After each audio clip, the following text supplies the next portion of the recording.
আবে তুই কি ভেবেছিস 2-3টে 30 আর 4-5খানা চামচে নিয়ে এলে আমি ভয় পেয়ে যাব? শোন, তোর ড্রেস দেখে তো মনে হচ্ছে দালালি করে খাস। শোন, আমার বাড়ি কুকুরটা তোর থেকে ভালো ঠাট বাটে থাকে। আর শোন, কম্পিটিশন করার যদি ইচ্ছা থাকে ময়দানে গিয়ে দাঁড়া। ভয় কাকে বলে তোকে ভালো করে বুঝিয়ে দেবো।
আবে কম্পিটিশন করতে চলে এলি ওইসব ছাল ওঠানো বক্স নিয়ে। শোন, আমি হলাম এই এলাকার রাজাই নয়, তোদের সবার বাপ। আমার সাথে লড়তে হলে আপডেট বক্স নিয়ে আসবি, আর তা না হলে গোহারান হেরে বাড়ি চলে যাবি বুঝেছিস?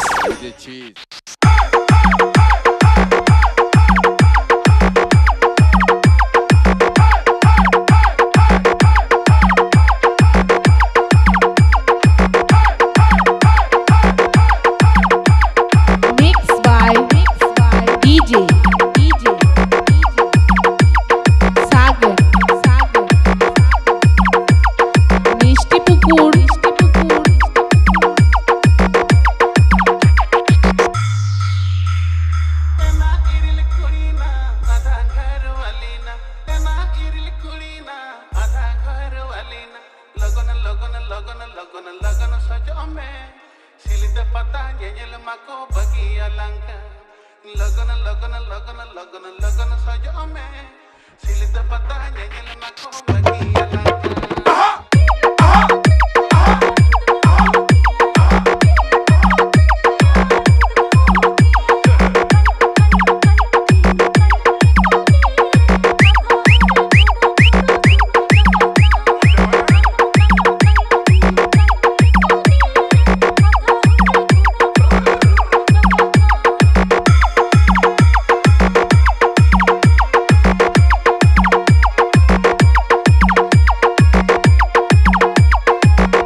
अच्छा अच्छा अच्छा ना खाला खाला सिविल लड़ू गोचा पेरे इनी किरिया इगू इगू इगू उलट गड़ी ते उड़ू इदी में ना उलट गड़ी ते उड़ू इदी में rocket rocket rocket rocket rocket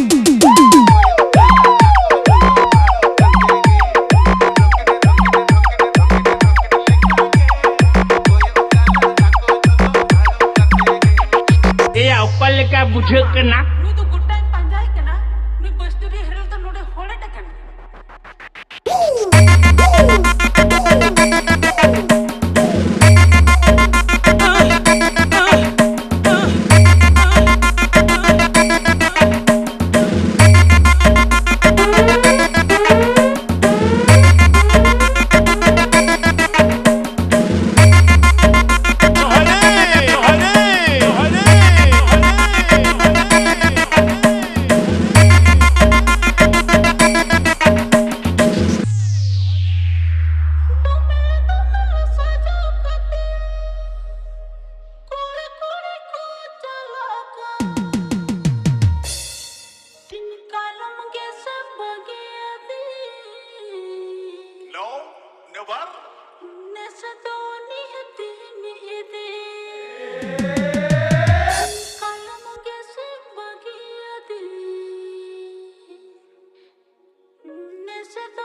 আবে রোড শো করতে বেরিয়েছিস শিয়াল নিয়ে যাদের এখনো দাঁতও বেরোয়নি।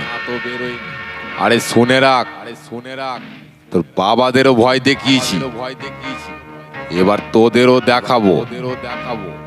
কোনো ওঝা নিয়ে এলো নুন পুরা জল পুরা খাইয়ে ঠিক করতে পারবি না।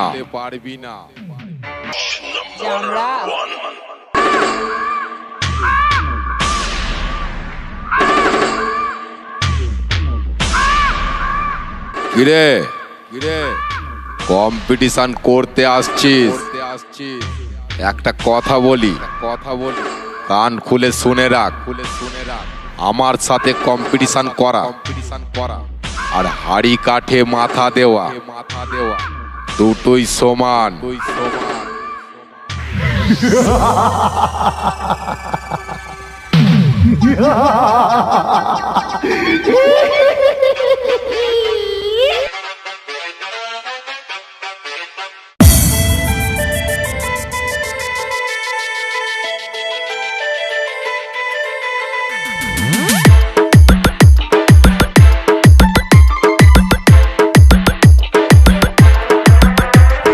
Mixed by DJ Sagar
Mixed by DJ Sagin Misty Bukul.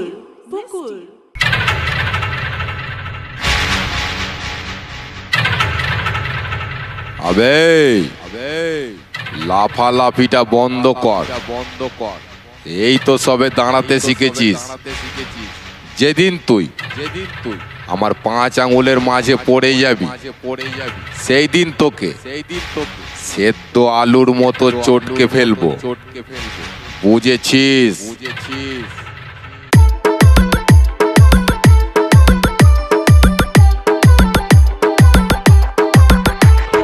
Mixed by DJ Sagar Misty Pukur Memari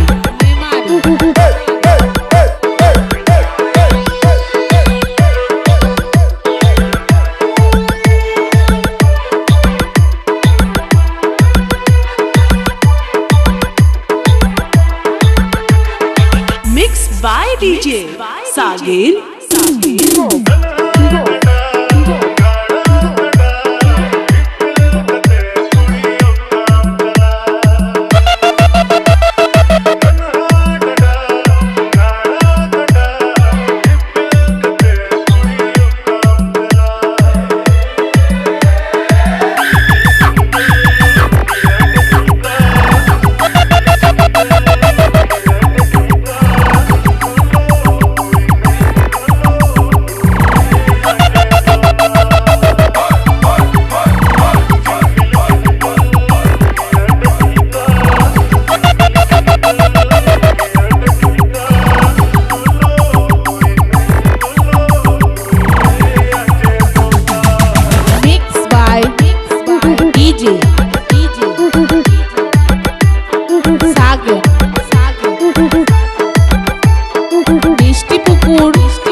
Misty Pukur.